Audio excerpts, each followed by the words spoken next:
So GDC is in full effect right now. Developers and creators are showing off all their different engines and games.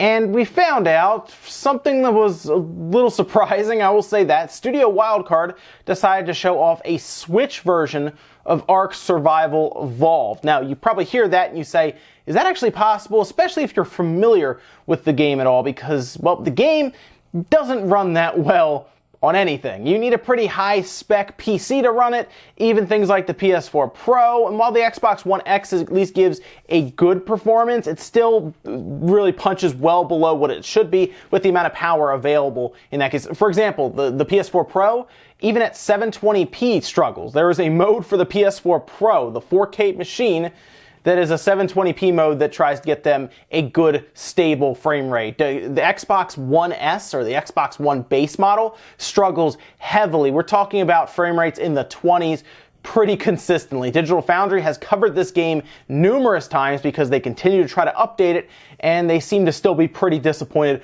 overall for what you get. So, naturally, most of us are pretty skeptical when we hear that this game is going to the Switch. Now, the company that is porting it, it's not Studio Wildcard, it is a port company called Abstraction Games. They actually ported the PS4 version. So the PS4 version of ARK Survival Evolved was ported by Abstraction Games. They had a lot to say about this Switch version, ranging from it took them a matter of weeks to saying even how close, I guess, the Switch is to the PS4 and Xbox One, and how there is a misconception about the power gap, saying, Switch is not as powerful as a PS4 or Xbox One. Everyone knows that. But the difference isn't as big as the general perception would have you believe. In some locations, you need to downsize a bit on the distance you're able to view, but not as much as you'd think compared to the Xbox One and PS4. Obviously, in terms of Xbox One X and PS4 Pro, that's a different story. But compared with the base platforms, Switch is not that bad. Performance is not really the issue. The issue instead is in the size of the carts. The 32GB carts are expensive. You shouldn't be wanting to do that. So we need to fit everything on 16GB, whereas the standard game on PS4 is much, much larger. It's a crazy ratio we're talking about. However, thankfully, there are a lot of opportunities for reduction without changing anything anyone will notice. Another thing we can do is do a cartridge version and then do staggered downloads to make the game complete. That's probably the hardest part, finding all the new technicalities and quirks that you get with a new platform. Now, they go on to talk about how they can eliminate some things like number of dinosaurs on screen at once, draw distance. These are things we've seen. For example, if you look at Doom, well, they've done things to remove how many enemies are on screen at times, and then they can also see how things slow down when there are more and more enemies on screen. Less enemies on screen, things speed up. So it looks like they're kind of working around what they have said being the memory footprint being less than the Xbox One and the PS4. There's less memory, that's the case, so they're working through that as well. But they seem to say that really the issue is the cartridges, and that's something we've kind of been talking about for a while, right? Nintendo really has no major solution. It looks like they are going to do what a lot of people get annoyed about, which is they're going to have people download large chunks of the game and then put so much on the cartridge, as much as they can fit on there anyway.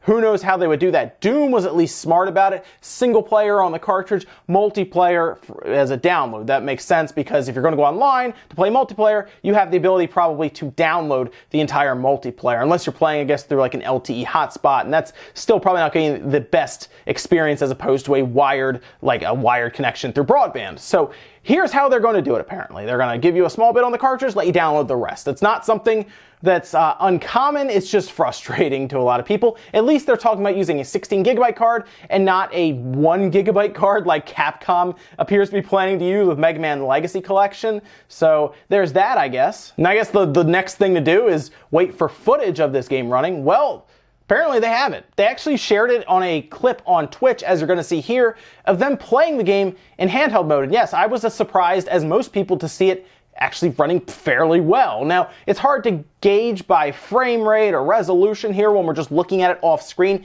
Even the camera's frame rate that's recording it could be off sync or messing with the frame rate on that Switch tablet part. So it's hard to say where this sits in terms of frame rate and everything and how it actually looks until we have it right in front of us. But it looks like the game is at least running, and it doesn't appear to be I guess 10 frames per second. It's not a slideshow, right? It is at least running. Now, details and close-ups on textures and stuff, that's something we'll have to wait. But we have seen some pretty impressive things happen with the Switch already. Something like NBA 2K18 looks almost exactly the same as the PS4 and the Xbox One version, just with half the frame rate. Skyrim is another big example of the Switch actually doing really well against its bigger console counterparts. So, would we get something like ARK running on the Switch? Well, they're going to take a shot. Abstraction Games is going to take a shot. They moved it to the PS4 from the PC, something that was struggling on the PC, and they moved it to a lesser than system with the PS4, then eventually the Xbox One base model.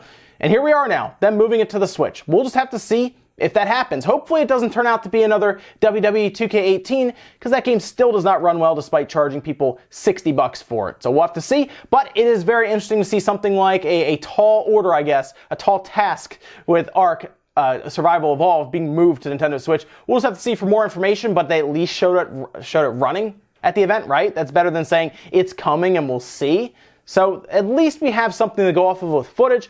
We'll just have to see how it releases, when it releases, that's the other thing, and really how much we have to download to make it work. And of course, Digital Foundry will be measuring this thing, I'm sure, against the systems out now. So thank you so much for watching, guys. I'll see you tomorrow morning for Newswave.